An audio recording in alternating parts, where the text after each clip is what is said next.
రామాయణం ఇది కేవలం ఒక కావ్యం కాదు, మానవ విలువల సమాహారం. ఈ మహాకావ్యంలో మనకు హనుమంతుడి భక్తి, లక్ష్మణుడి సౌమిత్రత్వం తెలుసు. కానీ తన తండ్రిని చంపిన వ్యక్తిలోని దైవాన్ని చూసి ధర్మం కోసం నిలబడిన ఒక మహావీరుడు ఉన్నాడు. అతనే వాలి పుత్రుడు అంగదుడు.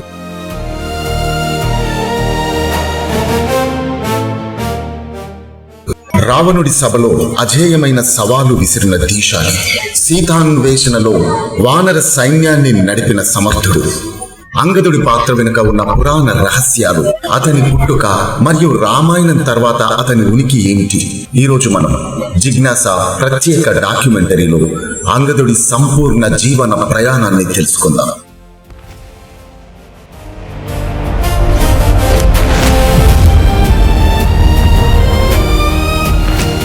అంగదుడి చరిత్ర తెలుసుకోవాలంటే మనం ముందుగా కిష్కింధ సామ్రాజ్యం గురించి తెలుసుకోవాలి. వానర రాజైన వాలి సాక్షాత్తు దేవరాజైన ఇంద్రుడి అంశతో జన్మించిన మహాబలశాలి. వాలి భార్య తార అత్యంత మేధావి, రాజనీతిజ్ఞురాలు. వీరిద్దరికీ జన్మించిన తేజోమయమైన పుత్రుడే అంగదుడు. అంగద అంటే సంస్కృతంలో శరీరానికి అలంకారమైన వాడు లేదా బంగారు భుజకీర్తులు ధరించిన వాడు అని అర్థం. ఇంద్రుడి అంశ ఉండటం వల్ల అంగదుడికి పుట్టుకతోనే అపారమైన శక్తి, మెరుపులాంటి వేగం లభించాయి. తండ్రి నీడలో సకల యుద్ధ విద్యలు నేర్చుకుంటూ కిష్కింధ వారసుడిగా అంగదుడు పెరిగాడు.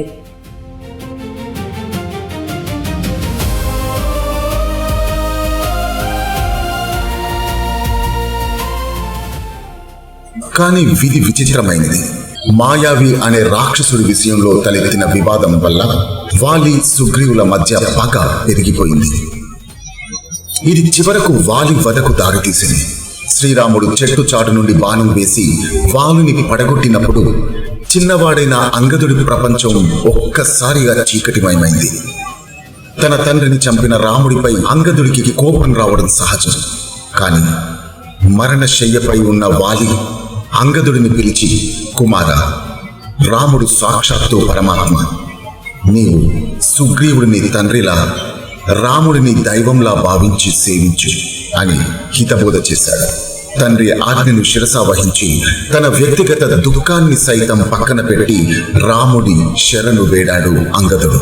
రాముడు కూడా అంగదుడిని తన సొంత కుమారుడిలాగా ప్రేమించి కిష్కింధకు యువరాజుగా పట్టాభిషేకం చేయించాడు.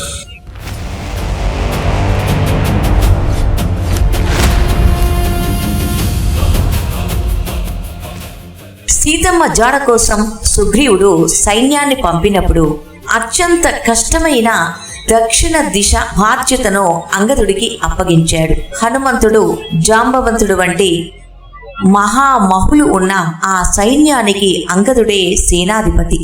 సముద్ర తీరానికి చేరుకున్నప్పుడు 100 యోజనాల సముద్రాన్ని ఎలా దాటాలో తెలియక వానర సైన్యం నీరసించిపోయింది. అప్పుడు అంగదుడు ఒక గొప్ప మాట అంటాడు. నేను దూకగలను, కానీ తిరిగి వచ్చే బలం ఉందో లేదో తెలియదు. ఒక నాయకుడికి ఉండాల్సిన అతి ముఖ్యమైన లక్షణం నిజాయితీ. తన పరిమితులను ఒప్పుకుంటూనే హనుమంతుడిని ప్రోత్సహించి లంకకు పంపిన గొప్ప వ్యూహకర్త అంగదుడు. రావణ యుద్ధంలో అంగదుడు సాక్షాత్తు కాలయముడిలా ప్రవహించాడు. రావణుడి కుమారుడైన నరాంతకుడిని, మహావీరుడైన మహాపార్షుడిని తన పిడికిలి దెబ్బతో అంతం చేశాడు. యుద్ధం ముగిసిన తరువాత రాముడు అయోధ్యకు రాజు అయినప్పుడు అంగదుడికి అత్యంత విలువైన రత్న ఖచిత భుజకీర్తులను బహుమతిగా ఇచ్చాడు. రాముడి పట్టాభిషేకం ముగిశాక అంగదుడు కిష్కింధకు తిరిగి వచ్చి సుగ్రీవుడి తర్వాత మహారాజుగా బాధ్యతలు స్వీకరించాడు. 1000 సంవత్సరాల పాటు ధర్మబద్ధంగా పాలన సాగించాడు. వాల్మీకి రామాయణం ప్రకారం రాముడు తన అవతారాన్ని చాలించే సమయంలో అంగదుడిని ఆశీర్వదించి కిష్కింధ చక్రవర్తిగా స్థిరపరిచాడు.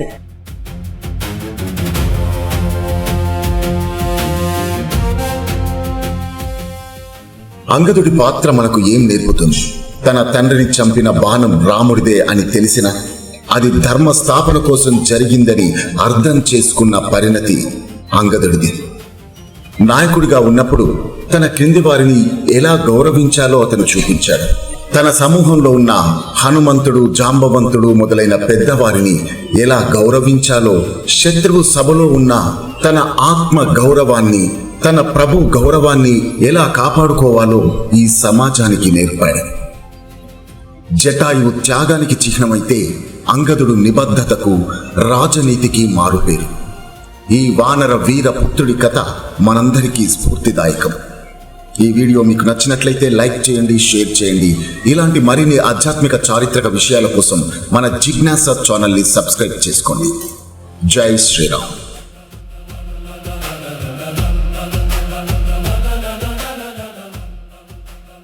రామా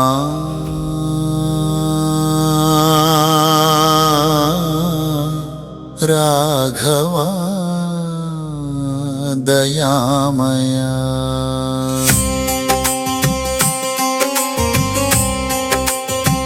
నీ నామమే నా నిశ్శబ్దగానం, నీ స్మరణే నా అంతరలోకం.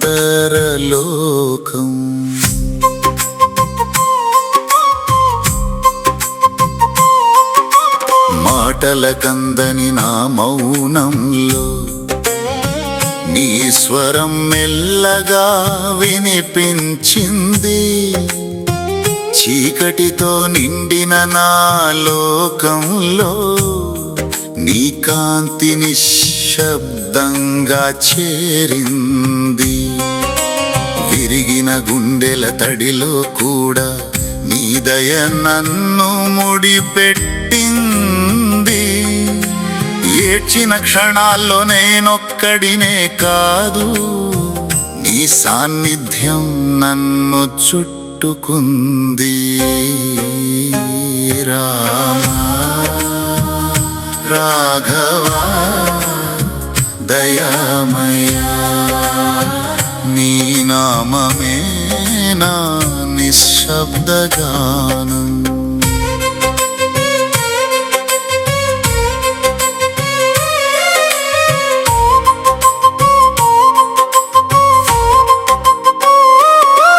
వాలి నీడలో నా గమ్యం నిలిచింది. తల్లి జ్ఞాపకంలో ధైర్యం మెలిగింది. చిన్ననాటి గాయాల లోతుల్లో నీ కరుణే నన్ను తాకింది.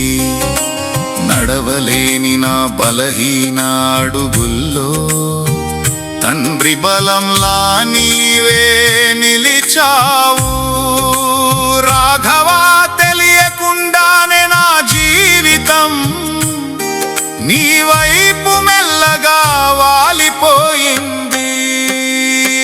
రామా నా లోపల నీవే, రాఘవా నా శూన్యంలో నీవే, దయామయా నా కన్నీటి లోతుల్లో నీవే, నా నిశ్శబ్దం మొత్తం నీవే.